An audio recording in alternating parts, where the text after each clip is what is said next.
அடிச்சுட்டு உட்காடுறவங்க தான் ஷோவோட செலக்டர்னா அங்கே நடந்தது ஒரு ஆக்சிடென்ட், ரயில் ஆக்சிடென்ட் நடந்தால் எப்படி இருக்கும்? ஓலம் அது அங்கே கேட்குது. இந்த தமிழ் சமுதாயத்தை இதை விட கேவலப்படுத்துவதற்கு இனி நிகழ்ச்சியே தான்றோர் நினைச்சிட்டு இருந்தோம். மத்திய தமிழ் சமுதாயம், இந்த தமிழ் சமுதாயம் தான் எதை நோக்கி செல்றதுன்னே தெரியலையே. உனக்கு பணம் கிடைச்சா என்ன பண்ணுவேன்? உனக்கு எதுக்கு பணம்னு கேட்குறாயா? உடனே பணம் அப்படியே கொட்டிடாது உனக்கு அப்படின்னு. அவன் பணக்காரன், நான் மாடு மேய்ச்சிருக்கேன்னு சொன்னப்ப எங்கள் அம்மா பேசுனாங்க மாடு மேய்க்க சொல்லி, நான் மாடாவது மேய்ச்சிருக்கலாம் போல. என்ன அர்த்தம்? தேவையில்லாமல் விஜய் டிவி வந்து நான் ஜாலியாக ரிச்சாக வாடுறேன், நீ முகவரியற்ற ஒரு அனாதைன்னு சொல்கிறாமா அவன்.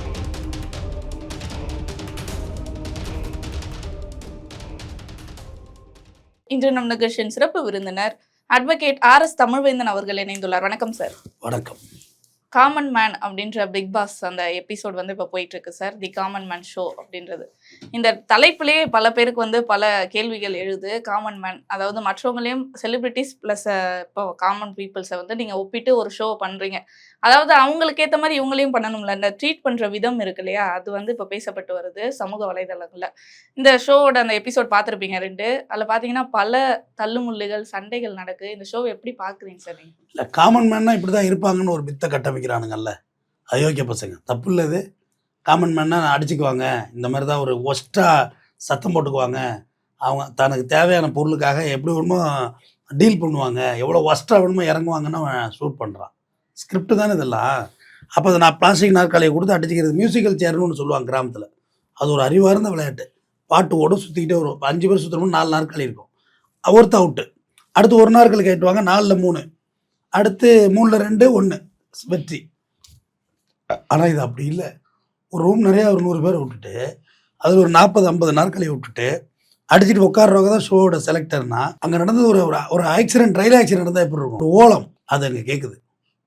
அது நடுவில் கேமராமேன் போயிட்டு இருக்காங்க, பார்த்தீங்களா, அந்த இடத்துல போய் எடுத்துட்டு இருக்காங்க.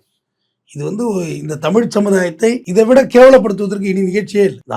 தான்றோர் நினைச்சிட்டு இருந்தோம். மத்திய தமிழ் சமுதாயம், இந்த தமிழ் சமுதாயம் தான் எதை நோக்கி செல்றதுன்னே தெரியலையே. எல்லாத்தையும் அடிச்சுக்கிறதுக்கு மாதிரி காமிச்சா இப்படி தான் காமன் மேன் இருக்காங்களா? வரிசையில் நிற்கிறதே இல்லை. நீங்கள் தான் வரிசையில் நிற்காமல் விஐபின்னு சொல்லி ஓட்டு போடுறீங்க. நீங்கள் தான் வரிசையில் நிற்காமல் சாமி கும்பிட முட்டிக்கிட்டு போகிறீங்க. அப்போ நீங்கள் தான் சிவிலைஸ்டு கிடையாது. வரிசையில் நின்று சாமி கும்பிட்றாங்க அவன் சிவிலைஸான பீப்புள். வரிசையில் நின்று ரேஷனில் அரிசி வாங்குறான் அவன் சிவிலைஸான பீப்புள். வரிசையில் நின்று ஓட்டு போடுறான் அவன் சிவிலைஸான பீப்புள். வரிசையை ஓவர்டேக் பண்ணி போகிற நீங்கள் தான் சிவிலைஸ் இல்லாத பீப்புள். அப்போ இவங்க இப்போ காமன் மேனோட லைஃப் ஸ்டைல் இப்படி தான் இருக்குன்னு காட்டுறாங்க. அடுத்து ஒரு பேருந்தை காட்டுறாங்க. அந்த பேருந்தில் ஒரு 40 பேர் ஏறலாமா, அதில் ஒரு 100 பேரை ஏறி அட்டிச்சிக்க வச்சு, மோதிக்க வச்சு, உட்கார்றது இடம் பிடிக்க வச்சு, கொச்சைப்படுத்தி, வேர்வை நாத்தம் எல்லாத்தையும் காமிக்கிறீங்க. சரி, காமன் மேன் இப்படி இருக்காங்கங்கிறது, இப்படி இருக்காங்க, இதுதான் எங்களோட லைஃப் ஸ்டைல் அப்படின்னு நீங்கள் உயர்வாக காமிச்சிட்டிங்களா? இல்லை ஒவ்வொரு நாளும் காமன் மேன் வந்து இப்படி தான் கஷ்டப்பட்டு வாழ்க்கையில் முன்னேறாங்கன்னு சொல்லியிருக்கீங்களா? இல்லை அதில் கேட்குறாங்க, அந்த ஜட்ஜா என்ன ஜட்ஜின்லாம் பேர் சொல்லாதீங்க. ராஜு. யாரு? ராஜு. என்ன வேலை பார்க்குறாரு அவர்? பிக் பாஸ்ல கண்டஸ்டன்ட்டா போனவர். நீனே ஒரு காலத்தில் பிச்சைக்காரனா உள்ள போத, நீ தான் காமன் மேனா உள்ள போய் நீ என்னடா கண்டஸ்டன்ட் ஜட்ஜி, இந்த வார்த்தைகளே டென்ஷன் ஆகுது. ஜட்ஜுங்கிறது பெரிய வார்த்தை.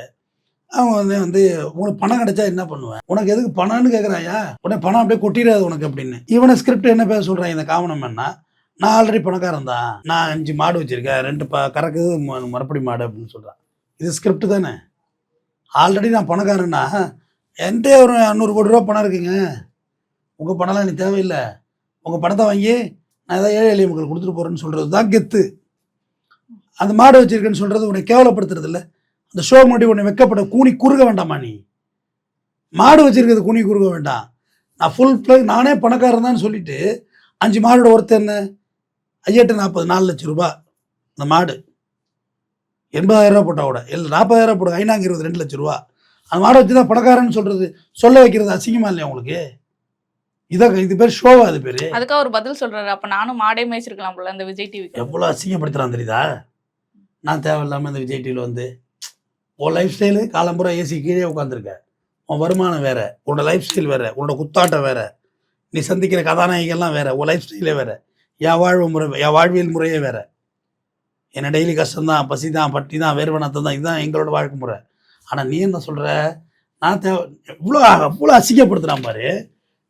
அவன் பணக்காரன், நான் மாடு மேய்ச்சிருக்கேன்னு சொன்னப்ப எங்கள் அம்மா பேசுனாங்க மாடு மேய்க்க சொல்லி, நான் மாடாவது மேய்ச்சிருக்கலாம் போல இருக்கு. என்ன அர்த்தம்? தேவையில்லாமல் விஜய் டிவி வந்து நான் ஜாலியாக ரிச்சாக வாடுற, நீ முகவரியற்ற ஒரு அனாதைன்னு சொல்கிறாமா அவன். அந்த அர்த்தம் அதுதான்மா, முகவரியற்று ஒரு அனாதைன்னு சொல்கிறான் அந்த அந்த கண்டஸ்டண்ட்டை. அங்கெல்லாம் ஏன் போறீங்கன்னு தெரியலையே. இந்த தமிழ் சமுதாயம் எதை நோக்கி போகிறது? டாஸ்மார்க்கில் பார்த்தா 12 மணி கூட்டம் ஆகிடுது. அதை விட கேவலமாக விஜய் டிவி போகிறது. டாஸ்மார்க்கை விட கேவலம். டாஸ்மார்க்கில் உன் காசுக்கு நீ குடிக்கிற, உனக்கு ஒரு போதை கிடைக்குது, உன்னை எவனும் எதுவும் பண்ண போகிறது கிடையாது. நீ பாட்டு வந்து சாப்பிட்டுட்டு வீட்டுக்கு கூட நீ வரலாம். ஆனால் அங்கே நீ யாரை நோக்கி பயணிச்ச? யாரை நோக்கி நீ போன? உனக்கு என்ன தேவை இருக்கிறது? உனக்கு என்ன முகம் வேண்டி இருக்கிறது? உனக்கு திறமை இருக்கா? உன் செல்ஃபோன் ஆன் பண்ணி யூடியூப்பில் பேசு. உன்னோட திறமை உலகத்துக்கு போவோம். அங்கே போய் தான் நீ பெரிய ஆளாக போறியா? உன்னை கொச்சைப்படுத்துகிறார்கள். ஏன்னா இப்போ இது எப்படி ஆயிடுச்சுன்னா, ஒரு காசுக்காக நீங்க என்ன வேணா பண்ணுவீங்க அப்படின்ற மாதிரி இருக்கு. ஏன்னா அதுல பாத்தீங்கன்னா அடிக்கிறாங்க, அந்த முடிய பிடிச்சி இழுக்கிறது, ஒரு பையன் வந்து ஒரு பொண்ணை நசுக்கிறது, கீழே படுக்க அந்த மேலே ஏறி போறது, இந்த மாதிரி பல விஷயங்கள் அதுல பாக்குறோம். அதெல்லாம் பார்க்குறப்ப என்னடா இது இவ்வளவு கேவலமா காசுக்காக இறங்கி போனோமான்ற மாதிரி அசிங்கமா பேச நம்மளை ஆரம்பிச்சாங்க. அசிங்கப்படுத்துகிறார்கள். வயிற்ற பற்றி எரியுதுமா, நம்மளை அசிங்கப்படுத்துகிறார்கள்.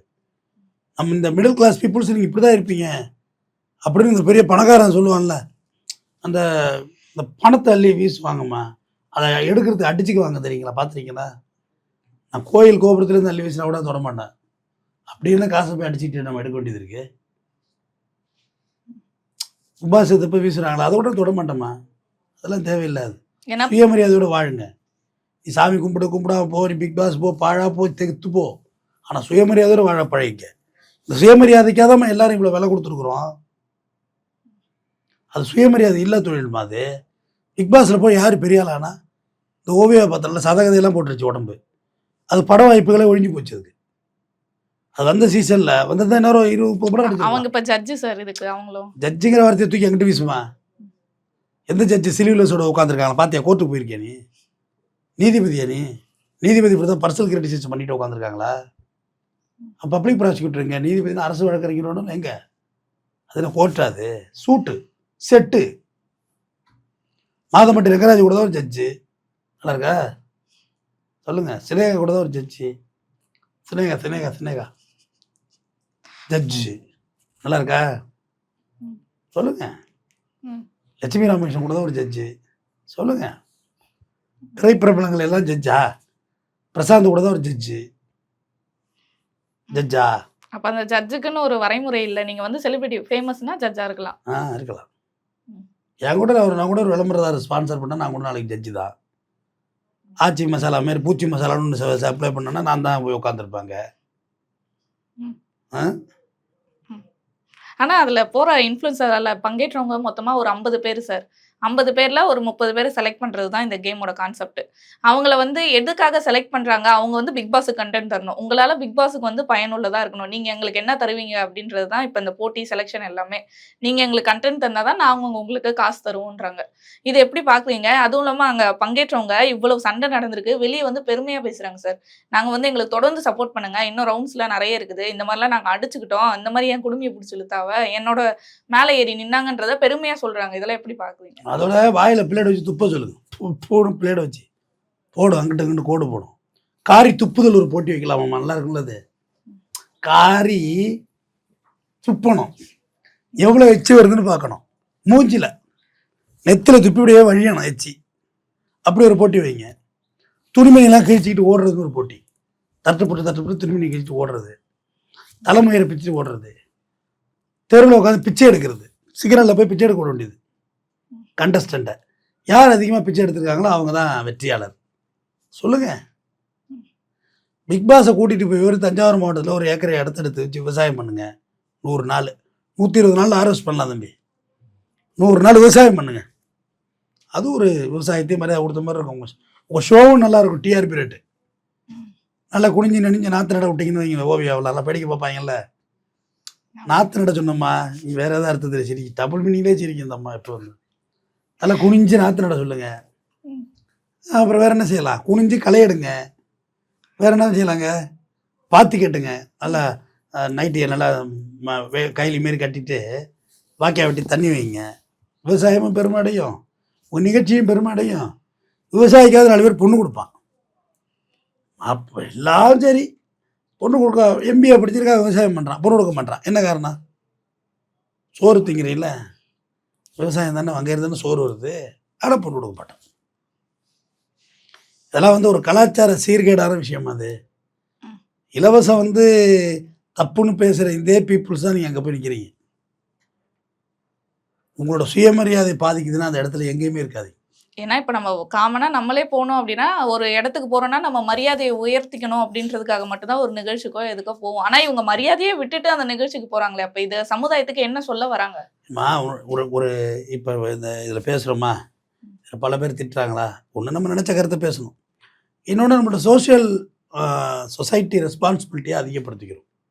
இது இல்லாமல் நிம்மதியாக வாழலாம். அது பேசுகிறதுனால பெரிய குழப்பமே வருது. நான் மைண்ட் செட்டு சொல்கிறேன். அங்கே போய் நீங்கள் ஒரு அங்கீகாரம் கிடைக்குது. நீங்கள் சொல்கிற மாதிரி ஜட்ஜ் ஆயிடுறான், புஜ் ஆயிடுறான், கிஜ் ஆயிடுறான்னா பரவாயில்ல. போய் டவுன் ஆகிடுமா லைஃபு. நாங்கள் போயிட்டு வந்து யாருமே கிளவர் ஆகல வாழ்க்கையில். ஜூலின்னாங்க, அதை போட்டு புழக்காதவங்களே போட்டு அசிங்கப்படுத்துகிறாங்க எல்லாம் சேர்ந்து. அப்புறம் ஜிபி முத்து அவங்க லைஃப் ஸ்டைலை வீணாக போயிட்டு அப்படியே பாருங்கள். பிக் பாஸில் போயிட்டு வந்தாங்க லைஃப் ஸ்டைல்லாம். இவர் அமீரன் தான் சொன்னார், பிக் பாஸ் செட்டுக்குள்ளே போய் ஒட்டச்சி சேரனை தூக்கிட்டு வந்துட்டு நிம்மதியாக இருப்பா அப்படின்னாரு. ஒரு கலாச்சார சீர்கேடுமா அது. இது வெஸ்டர்ன் கல்ச்சர் இல்லை, இது ரொம்ப ஒஸ்ட் கல்ச்சர். இது ரொம்ப நம்மள எதிர்கால சந்ததியினரை கேள்விக்குறியாக்குறது. உன்னோட எந்த போராட்ட குணம். காவேரியில் தண்ணி வரலம்மா, காவேரியில் தண்ணி வரல சொல்லுங்க. வறண்டு போச்சு காவேரி ஆறு. இதை பற்றி எங்கேயாவது பேசியிருக்கீங்களா? யாராவது சிந்திச்சிருக்கீங்களா? இல்லை அதை பற்றி ஏதாவது ஸ்லைடு போட்டிருக்கீங்களா?